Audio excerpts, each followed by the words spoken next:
अस्सलामुअलैकुम नाजरीन, आज मैं आपको बताऊंगी उस शख्स के बारे में जिससे मौत ही रूठ गई हो, मगर क्यों? जानिए ये हैरत अंगेज रिपोर्ट। भारत की रियासत बेंगलोर के शहर वाराणसी के मोहम्मद तरीन शख्स मुहाश्टा वरासी ने दावा किया है कि इसकी उम्र 179 साल है। इसने कहा कि वो 6 जनवरी 1835 को बेंगलोर में पैदा हुआ और इसके पास अपनी तारीख़ पैदाइश के सबूत भी मौजूद हैं। इसके दावे के मुताबिक अगर वो हक़ाइक़ सच बता रहा है तो इसका नाम गिनीज वर्ल्ड रिकॉर्ड में शामिल होना चाहिए, क्योंकि वो दुनिया में अपनी तारीख़ पैदाइश के हवाले से मोहम्मद तरीन शख्स है।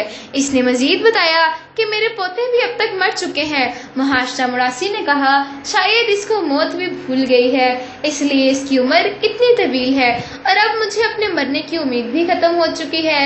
मुहाश्टा वरासी ने वाराणसी में 1957 तक एक जूतों की फैक्ट्री में काम किया और वो 122 साल की उम्र में वो इस फैक्ट्री से रिटायर हुआ।